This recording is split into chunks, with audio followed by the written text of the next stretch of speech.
Hey, Total Schmidt Show. It is Tuesday night at 6 o'clock, and I am home, not in a dingy cabin. I am in my dingy room. Tonight, comedian Alonzo Bodden. Buckle up. Hey, welcome to Total Schmidt Show. Whether you're watching on the Lenny Schmidt Comedy Network on YouTube or you're listening on podcast, we have a new intro, new theme song. Let's do this. Hey, tune in every week as I travel the world and I talk to entertainers from all over the world. A lot of writers, a lot of comics, a lot of dancers, a lot of singers, a lot of comics, a lot of producers, a lot of tech people, a lot of comics, a lot of pianists,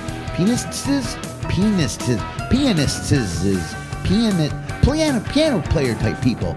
You know what I'm talking about. Musicians and lots of comics. Every once in a while, we'll throw in a comedy sketch, something like that, some music, some travel stuff. We'll even do a live remote from one or two of the ports that happen to be hanging out at.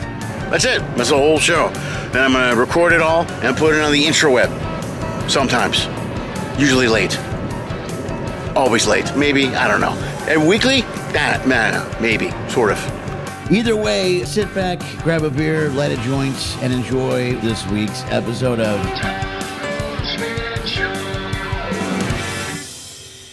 Hey, thanks for coming back. Thanks for being here. Thanks for tuning in to the video. If you watch it all the time, you know the drill. Please like the video. Helps me out. Share it. I tour around the world, talk to comedians, entertainers, all kinds of stuff. The next few episodes, I am home. So I'm doing stuff on via the web, the intraweb. I'll be interviewing a number of episodes with people here in LA. Some here at the house, some over the computer. I should have the new intro up now for you guys to check it out, but still check out our social media stuff. It's right above here, me somewhere up here. The YouTube stuff. Like the video, share the video, follow the video, subscribe to the channel. It helps us out. Follow us on the socials, which you'll find right above us. Also, we are self-supported by our subscribers and our followers. We don't have any sponsors as of yet.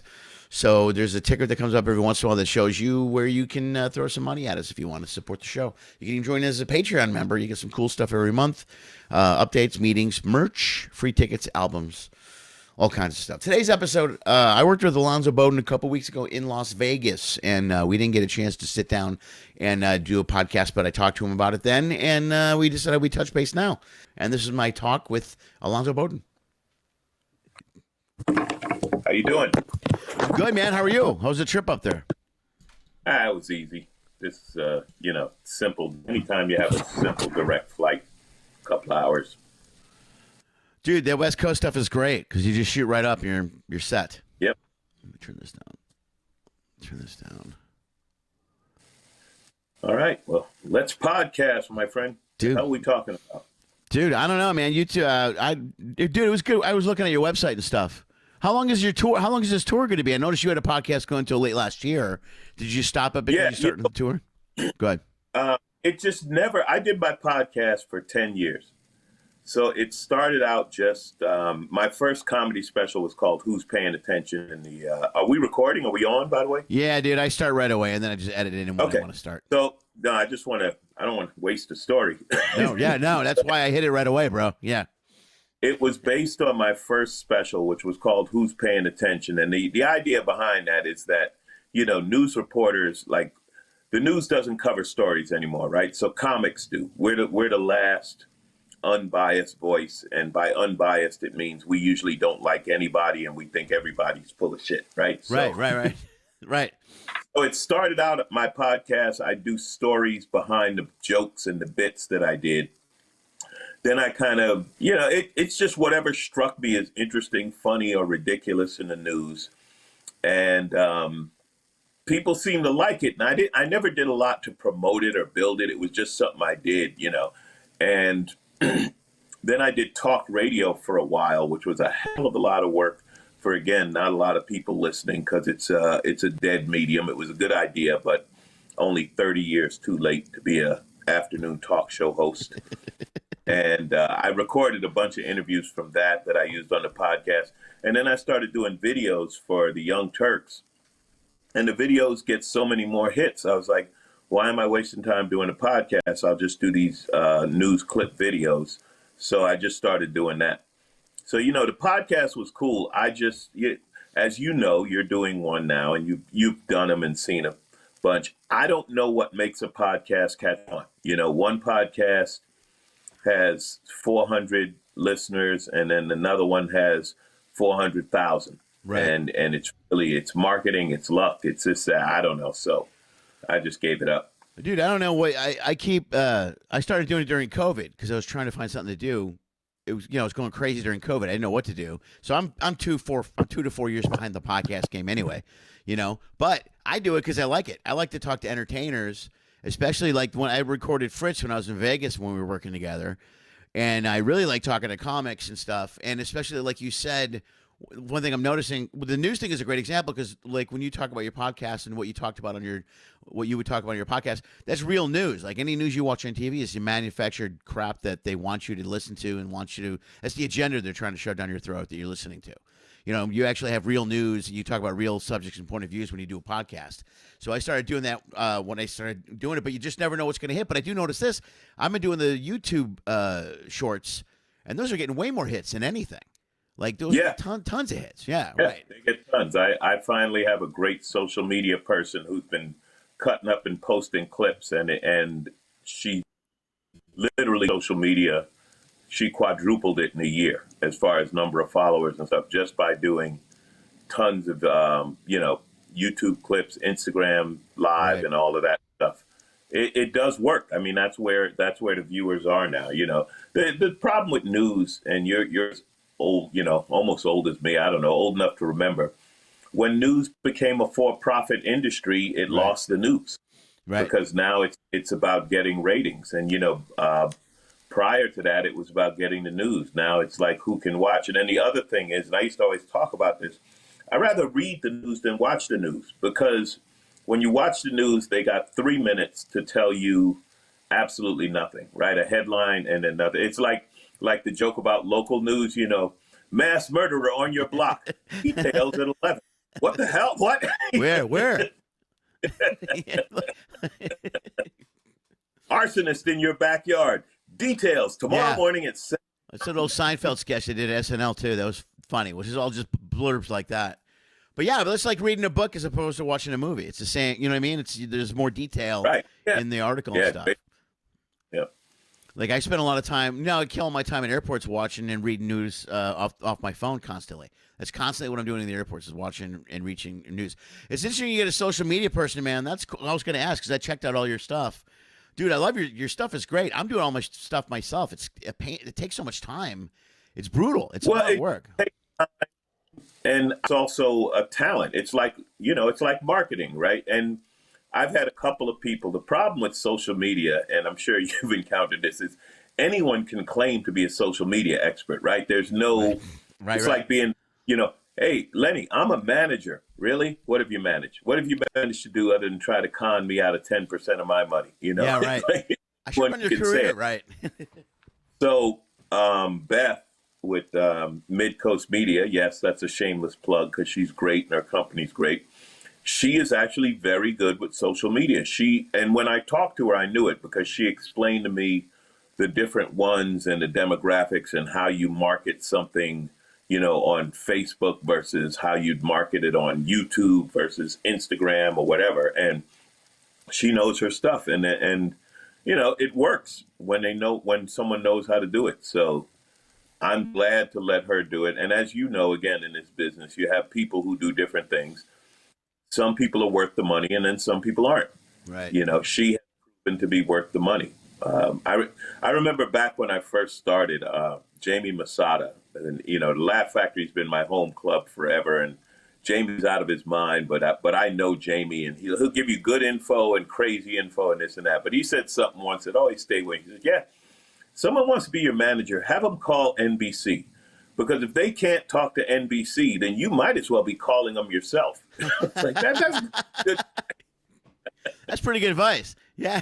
It is, right? Yeah. If they call and they can't get through, it's like, well, I can't get through. What am I paying you for? Right. Yeah, yeah, exactly. There's always a guy out here, especially when I got took by a guy when I first got here. There's always somebody that wants to manage you when you're hanging out. Did you start doing stand-up in New York, or did you start out here? No. Career's been in L.A. I moved to L.A. with the aerospace business. I went to aviation high school in New York and came out here and worked at Lockheed and other aircraft companies, and then got into comedy. So Yeah, my career's been based in LA. Wow, that's okay. So you started the whole thing out here. That's cool. Yeah, because I think we talked about that a little bit because I've never done the New York City run. Like I would have loved to have done that a little bit for a while. You know that like because I hung out here back in the the Comedy Store and the Improv. And I don't know if you remember the L.A. Cabaret. Do you remember that place in the Valley? Oh yeah, Yeah, that Ray was the Bishop's first place. place. First place I ever got on stage was the open LA Cabaret. And I lasted 2 minutes and then froze. Really? Yeah. Yeah, that was the first place I ever attempted stand up. Yeah, I remember the LA Cabaret. No, well, back then, I don't know when you started. I started in 93. And in the 90s, comedy was in LA. This was the place. I always tell people I started in LA because I didn't know I wasn't supposed to, and got the greatest education really quick because you start amongst the best. But I think it was in the early 2000s when comedy kind of migrated to New York, and when, again, just my opinion, when the big name comics didn't leave New York, Chris Rock, Louis C.K., Right. Amy Schumer blew up early in that time and they all stayed in New York. Seinfeld, that, and then the late night shows all went to New York, especially when Tonight Show moved. That was a huge move. So comedy kind of moved to New York, but by then I was here. I'm established here. I will say it felt good to go to New York and be accepted as a New York comic because New York comics generally stand LA comics. Right. No, I remember it was always like when I was Chicago. Well, I started doing comedy in LA, but then I went to Chicago to improv. And then I had a decision to go either LA or New York, and I went back to LA because I had some connections there. And back then, I started in '88, but that's when I was a regular at the Cabaret when Tommy Davidson was the house MC there. And during that time was everybody. You're right, everybody was here. It was the Comedy Store, it was the Laugh Factory, it was the Cabaret, it was a million club. Shit, there were 3 improvs, right? There's the Santa Monica one and Santa Monica Improv. There was Igby's. Igby's was the first place I became a regular. That's I still have the sign. They gave me my, when they closed down, they gave me my sign. I still have it. Oh, that's cool, dude. That's very cool. I love that club, man. That's too bad. Yeah, that was a long time ago. I always drive by that spot over there. You know what I mean? Because my daughter might work over in that area. That's cool. The memory I'll always have of Igby's is, how you always joke when the crowd, like, hey, when's the bus showing up? The bus actually showed up. It was one of those mystery tours of LA, and like 80 people showed up in the middle of the show. He's like, oh shit, the bus showed up. I didn't know the bus really showed up. Like working at Denny's in the middle of the night. Yeah. Dude, I love your material because I worked with you. One of the greatest, I work a lot of cruise ships and I bounce in and out of clubs, but I do a lot of cruise ships. And we're restricted sometimes on cruise ships and some of the stuff that we can talk about. You got a great bit. All your other stuff is good, but the stuff you do about trans stuff it's fantastic. It's hard to walk that line and do a good bit about that. You know what I mean? And have a good point of view about it. And yours is it's hilarious. I think it's really good. I like that. Thank you. Yeah, and again, this is the the comics telling the truth thing, right? Because the whole gist of the bit, the beginning of the bit is suddenly we hate trans people. Well, what happened to the immigrants, right? We every few months, every year or two, we decide there's a new group we're going to hate, and they are the worst people that have ever walked the face of the earth, and then they're gone. Okay, we hate these new people, right? So right now it's trans and drag queens. LBG, like right. Yeah, trans. It's not LBGT. It's actually trans or drag queens. But I think that's a direct result of what we talked about just a little bit earlier, dude. I think the news and the politicians point us in a direction to have something that we could be angry about for no reason, so that we're not paying attention to real problems that are going on in this country. You know what I mean? That's why when you say comics are the real voice, I think that's the truth. You talk about the trans thing from a funny point of view where we can laugh at it. I wanted to bring it up because do you get any blowback for that bit when you're on the road, like from any trans people or from anybody?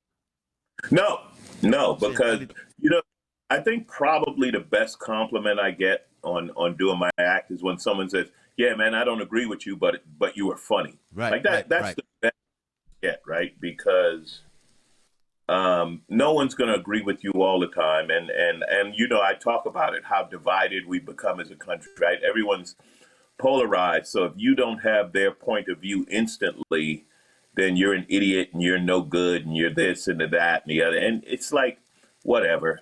Somebody told me, they said, man, if you ain't pissing off 20% of the audience, you're not doing your job. And I was like, okay. Right. You know? Yeah, and Rick. and the other thing is with comics, we tend to be more open-minded than most people. I think it's just part of how our mind works. And the other is the fact we travel all over the country and all over the world. We deal with all kinds of different people, right? And you kind of learn there are some things that are universal, some things are, everyone had, like, I used to do a joke about this, if I could say teenagers are a pain in the ass in 6 different languages, I'd have friends in 6 different countries, right? If I say my boss hole, like, everyone agrees with that. You know what I mean? There's certain, I don't know, human experiences that are in common. So while we do have different points of view, the extremes make the most noise, and that's part of the problem. And again, all of this stuff used to be filtered by the news. I mean, Walter Cronkite wouldn't put up with this nonsense, right? Walter Cronkite wouldn't talk to Marjorie Taylor Greene like it was serious. Yeah, right. Like she had a point of view, right? like give her a platform, so to speak. Sit down, let's talk about this. He wouldn't do anything. You're right. You're 100% correct. Yeah. I remember those the old real news segments. When you sit down and watch even the old ABC evening news every night at 6 o'clock. That's in Chicago. That's the time it was on. Because we got our local news at 5, and then at 6 was the Ted Koppel or whatever. But man, it was just the news. It was the real news.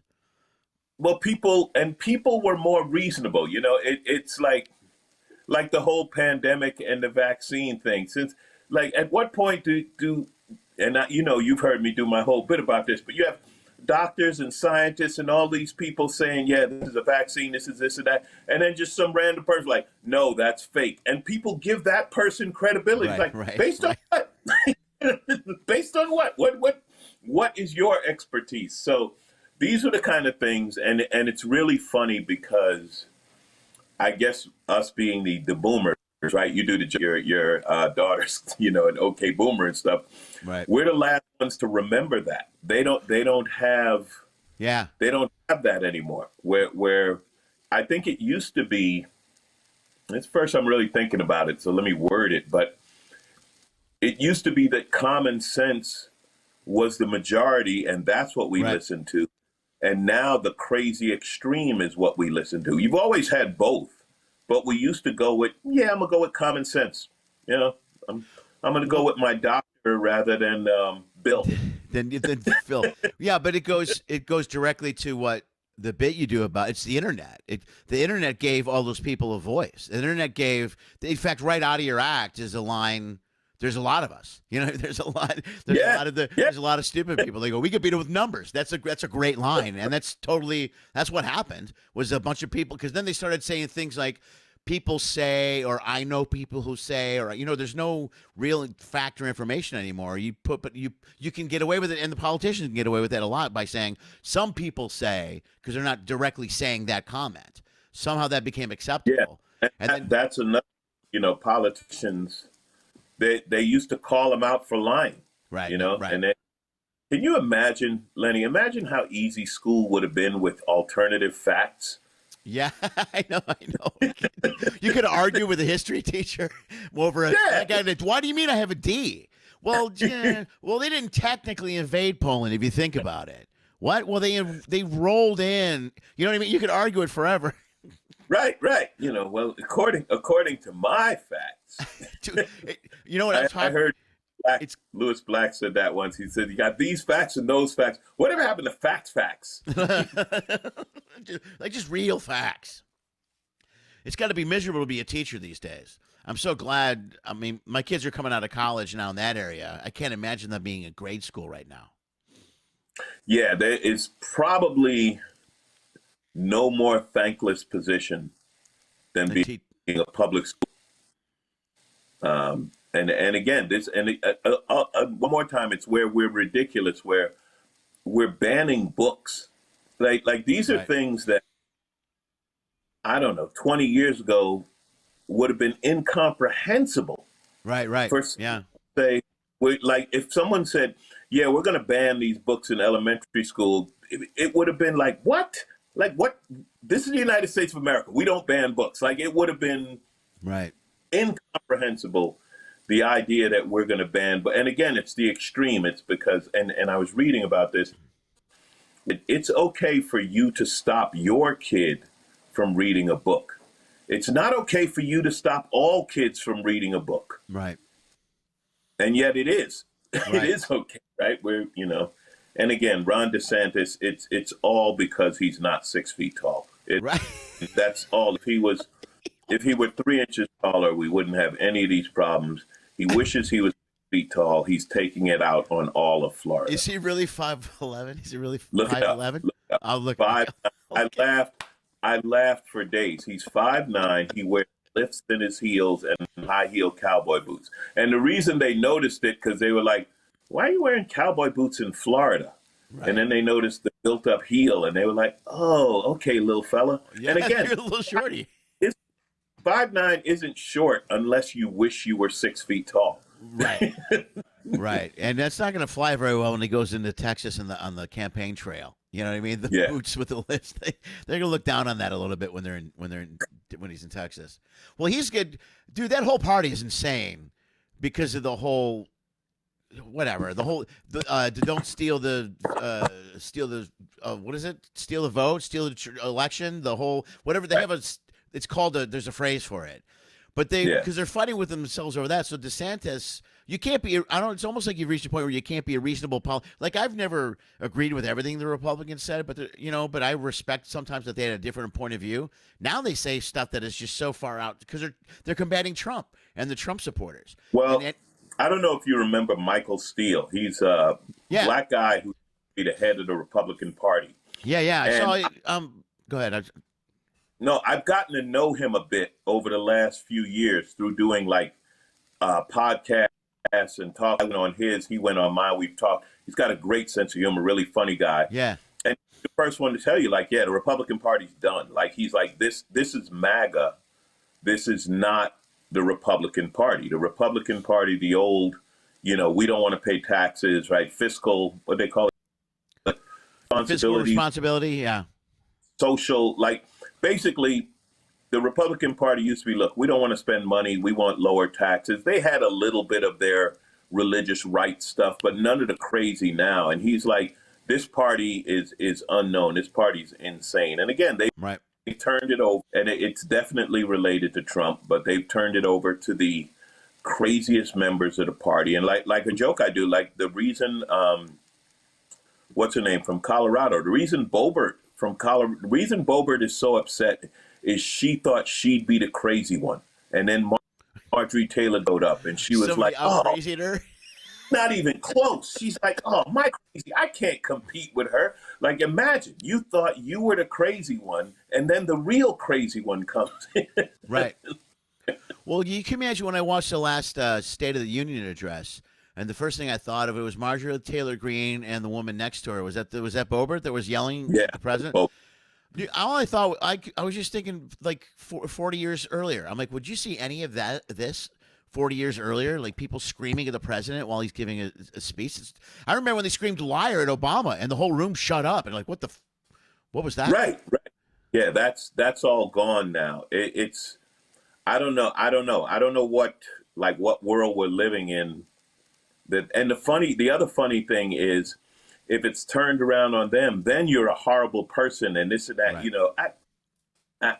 I will say this though, Lenny. I will say this. This is one thing where I kind of feel bad for comics like yourself, middle-aged white guy, like a lot of comics in that group, because you guys get hit by the MAGA people as if you're one of them. Like they expect you to be part of the group. I've had comics, they come up to him after the show and they're like, what do you mean, dude? Like, aren't you a crazy misogynist racist like me? No. At least when they listen, when they see me, they're like, oh, well, he's not one of us. Yeah, right. They don't know immediately. Dude, do you know who Warren B. Hall is? Yes, he's a comic out of Chicago. All right, he's a good guy, dude. we're on a ship and we're on a Norwegian ship, and we after the show. This is when Trump was in office. We're approaching the midterms, and this guy comes up to me and says, "How do you think we're going to do next week?" I go, "What are you talking about?" And he goes, "How do you think we're going to do in the the midterms, man? I think we can win." I go, "Whoa, whoa, whoa, whoa, whoa!" I go, I'm not a Trump supporter, bro. I'm not a big fan of Trump." And he was like shocked and offended and left.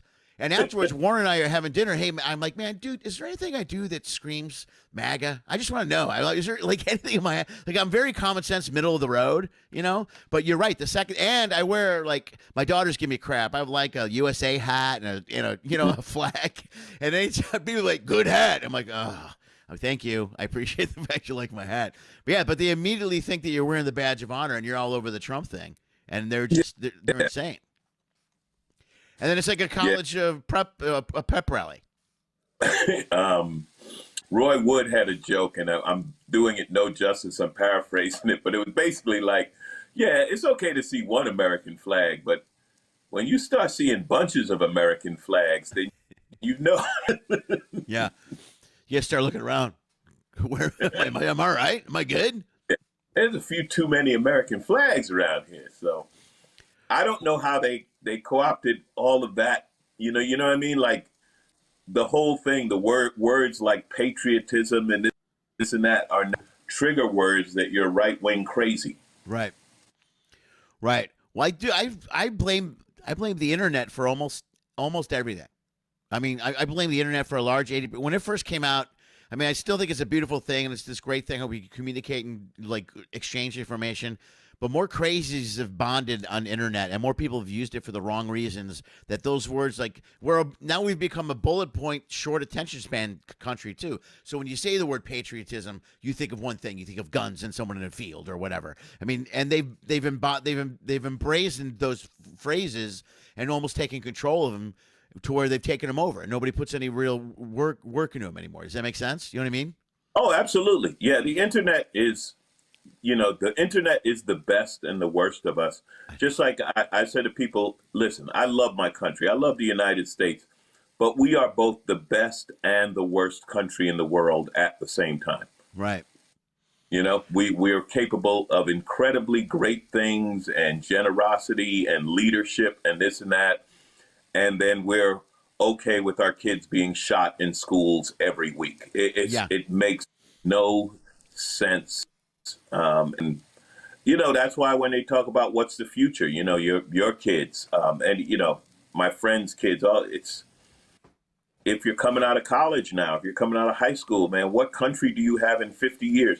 I don't know. I wish them luck. I still think that generation is more open-minded and more savvy than we are. So I just hope that they do the best. The most disappointing thing to me is at these, white supremacist marches, and I see young people there. It's like, no, you're better than that. Let them old idiots do it. You're better than that. So that's the only hope. I think there's that generation, and just the generation that's my daughters. They're 21, 19, and then just below them. I think they're going to save us, dude. I'm really starting to think that. I used to think when kids are young, you don't pay attention. And every generation and every older generation looks at a younger generation and goes, these kids today, that type of reference. But I did a podcast with my daughter, and I've done it a few times, where we talk about with the world, and I talk with her friends. So these kids are smart. Some of these kids in that generation really know what they're talking about. And you can look at... Well, they are. There's an aspect of these kids that live in their basement and just play video games and don't do anything.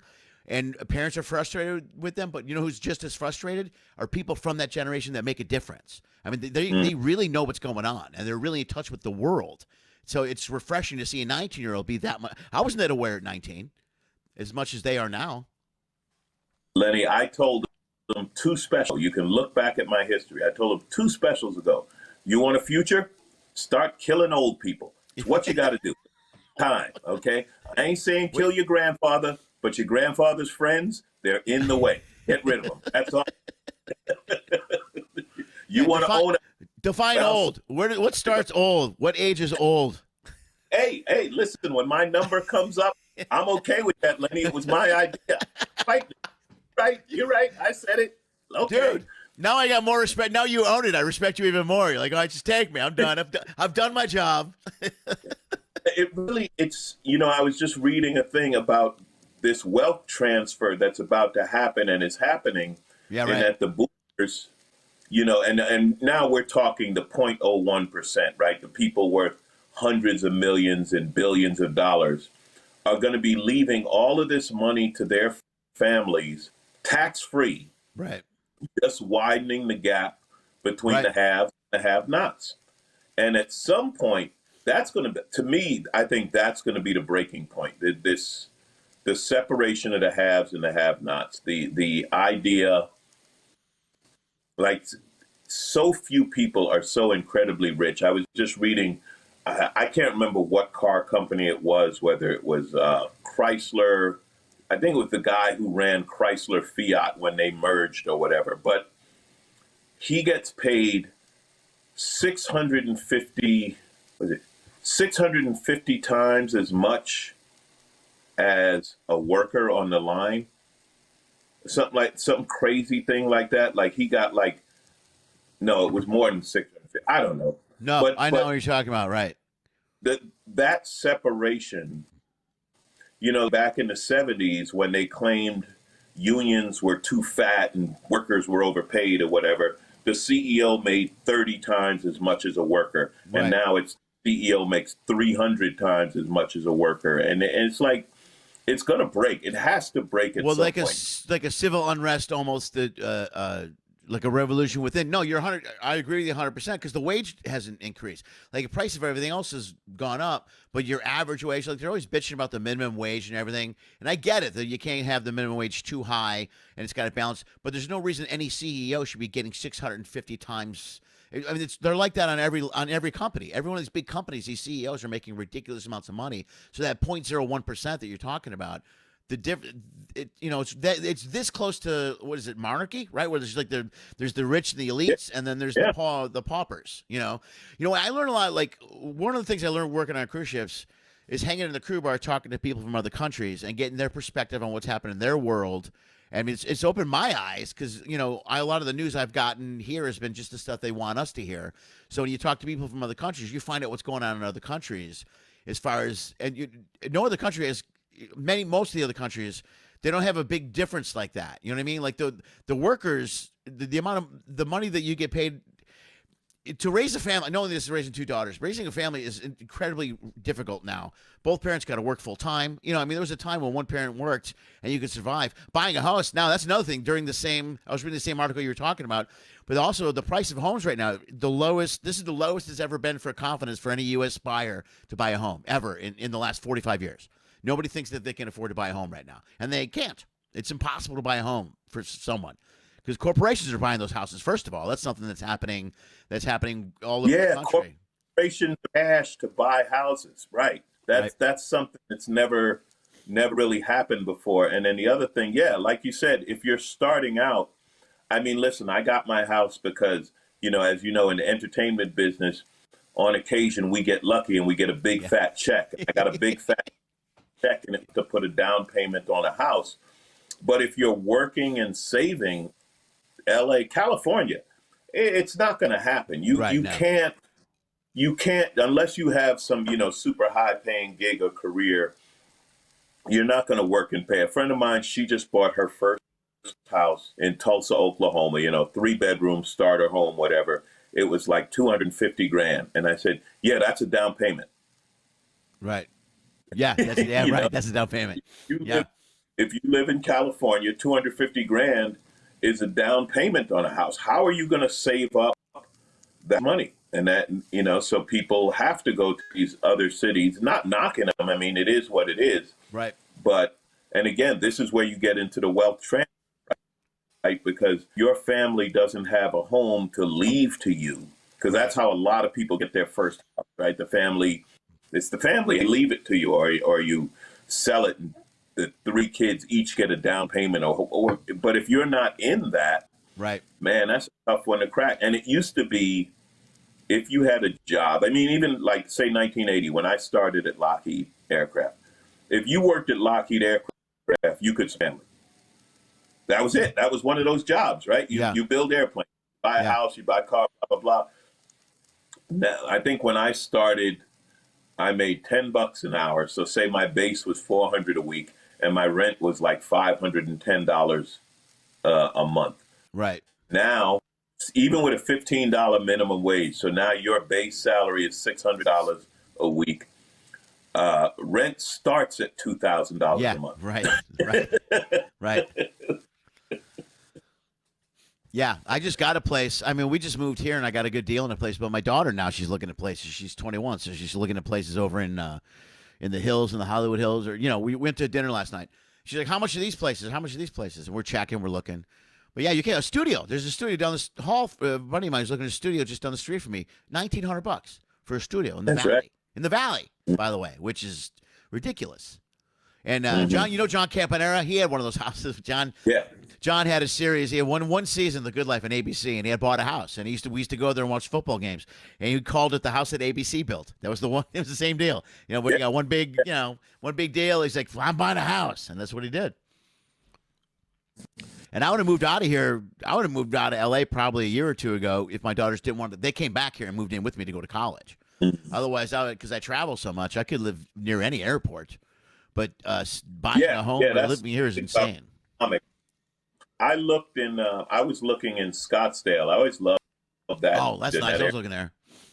And that was one of the places where what you were talking about, the price of houses went up because corporations bought all the houses. Right. And they would buy no inspection, just here, cash for whatever you're asking, which made it impossible for the ordinary buyer who, has to inspect that, get a mortgage and do an appraisal and all of that other stuff. You can't move fast enough because they counter immediately and go, "Well, we'll pay cash. We'll pay 10% over for cash."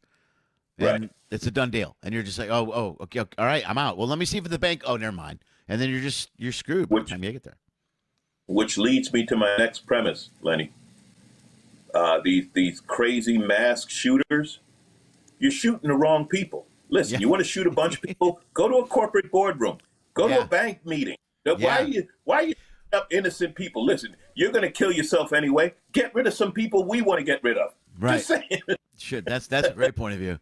Yeah, stay out of the schools and churches. Who cares about that, man? Yeah, that's messed up. But yeah, they're when they're buying these houses and stuff, but they're trying to. Go ahead. I'm sorry. Don't shoot the mall. Shoot the corporate owners of the mall. Yeah, turn left away from the food court and go to the back hallway and go up the stairs. Yeah, but as they're setting that up, I think they're purposely setting it up so we can't own things. It goes all the way back to, like you said, I remember when I was a kid, my dad worked for Jewel. But back then, you could work 25, 30 years, get a pension, retire. That was the concept, was the idea between your pension and Social Security. Then you could retire. All those days are gone. You can't work somewhere for 30 years anymore and get a pension. They're gone. I know they don't want people to be in a gig economy, and they don't want people to own houses. Like you said, you can't give a house to your kids. Then we're just a bunch of worker drone bees. But you're right. It separates us farther and farther and farther away, to where I think even at the age of 30, you can look forward and almost see like no hope in a way. You know what I mean? Like, even when you're like, if your parents didn't need to have a lot of money, but if your parents had a house, you can go, "Well, I'm going to get the house when mom passes," or whatever. Right. And you talked about, you hit on another great one, Social Security, and they call it an entitlement. It's like, no, it's not an entitlement. No, it's not. You paid into it. Yeah, my whole life. Yeah. And you want money back on your investment. And that's where the con comes in, right? Using the language. Now once you call it an entitlement, then people are like, "Oh, well, you shouldn't get entitlements." And the hilarious thing about the Republican Party, which it's a cult now. The hilarious thing about the cult is they've conned the people who need it into fighting against it. Right. My buddy John, wrote a thing that was great. He said, only in America can rich people convince poor people that free education and free healthcare is bad. Right. Right. No, it's 100% accurate. That was the whole Trump thing that blew me away. Like, I couldn't believe that Trump won over the Christian right and then the working man, because he's built a career screwing over the working man in New York for years. He's driven contractors into bankruptcy, and he's bullied his way through business for years and years and years, and taken advantage of the working man. And that's his big supporter, is the average white, non-college educated, right-wing conservative person, the same person he's been stepping on for 35, 40 years. Well, I don't know if you've read the new commandments, like thou shalt not commit adultery and keep receipts. No, You see, they've added a few things. no, I'm not aware of those. Okay, I haven't been to church in a while. That's fine. Yeah, yeah. There's been some updates. Yeah. All right. Well, dude, fuck. This is great. Let's wrap this up, man. This is good. I think we're good, man. Thank you, Lenny. It is great talking to you. It's great getting to know you, man. As your listeners may or may not know, we comics we're like literally, like you talk about cruise ships. We're like ships passing in the night, right? We Yeah. get to work together with each other 3 days, 4 days, maybe a week, and then we don't see each other. So getting to sit down and chop it up with somebody and make a new friend and have something to talk about, man, I appreciate it. Thanks, man. Me too. And enjoy Tacoma, and go Lakers, dude. I'm thinking about you when I watch the Lakers now. I was blown away by watching that. See them knock off Golden State and move on. So, Yeah, are they? well, I'm a Clipper fan first, but I'll always be a LeBron fan, and Yeah. that's another one that's fun. You talk about a guy who can't win. Okay, you're 38 years old. You've been in the league 20 years. You've done this. You've done. Yeah, but he didn't win last night. So Yeah. Yeah, I know. It's hard. Yeah, but you can never win. Like, you never win over. Like, I'm a big Jordan guy, and I'm always in the middle of this Jordan LeBron thing, where people are saying who's better. Which I don't think you can compare the two because of the different generations. And I know Jordan won 6 titles, but man, LeBron's been there a million times and with different teams. And I mean, you can't. I've always been amazed by LeBron haters. Even when I went to Miami, my friends are like, "Oh, he's dead to me." I'm like, "Why?" I go, "What a great thing! That's such an American thing to do too. I'm going to go restart my life, start another team." And he took control of his destiny as an athlete, which is pretty huge, since athletes get pushed around by the owners anyway. He's flipped that when he went to Miami. How old was he then? Maybe 23, 24? Dude. So you're 23, 24, famous multimillionaire. Do I want to live in Cleveland or Miami? Ooh, that's a tough one. I'm really not for. Yeah, let me lay that out. Dude, you bring up another point. Another thing that's always interesting about him is I look at him and Kevin Garnett the same way. I'm blown away at the maturity and capability these kids have at 19, 22, 23 to run a career in a business. And you don't, I mean, especially this day and age, you don't hear about LeBron in the tabloids. You didn't hear about Garnett doing trouble. I mean, they're some of these kids to have that level. I could have never done that, man. At 18 and 19, I'd have screwed everything up. That's the thing that people forget about athletes, how young they are. Because if you had given me $10 million a year when I was 20, dead now. I'd be dead for sure, 100%. What would have happened? Right. You gave me $10 million and I was coked out of my Lamborghini, and it ended in a beautiful ball of flame. I'm a great story now they talk about, and that's all that's left. That's it. I'm a woman. No, and the LeBron Jordan argument is fun, but I do like what Dirk Nowitzki said, where he said, yeah, but that argument's getting harder and harder to keep going. Like it is. Like with here, LeBron makes it a lot more difficult to continue that argument. But that's what makes sport fun. Let's have the argument. That's all good. Yeah. I'll have that debate forever, though. That's fun. That's cool. But you're right. It's getting harder because he's still there. Like when you called him Father Time, beating Father Time, I was like, you got a pretty good point. Yeah. I can't believe it. I think by 38, Jordan was, getting a little belly, a little bit. He was getting a little. He looked like he had a little gut going. He looked like you out there on the court. He looked like he wasn't exactly in a LeBron shape. He was more in Alonzo Bodden shape. And then they had recently there was a video of Vince Carter doing a dunk where he threw the ball off the backboard. It bounced. He grabbed it and dunked. It's like the man is 46 years old and still doing it. They're incredible. Dom. You know Dom Herrera, right? Yeah.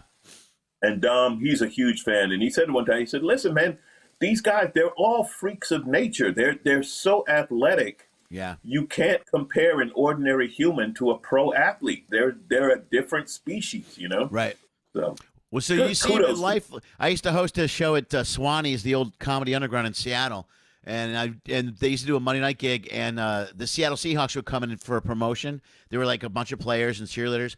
but it's a room full of football NFL guys, and you're looking around, you're going, wow, I don't belong in this room at all. I shouldn't be anywhere near any of these guys are monsters, you know. And this is even longer years ago. The shape they're in now is ridiculous. So when I grew up, a lineman was a big fat guy. Now these linemen are monsters. They're all muscle. They're just insane. So all right, buddy, I'm gonna let you go. Have fun at Tacoma, man. Thank you for doing the show. I really appreciate it. All right. Yeah. You're still watching? That's amazing. Nobody does that. Nobody, but you did. That means you want more. Pick one of these clips. Go for it. I dare you. Hey, also follow one of those social media thingies.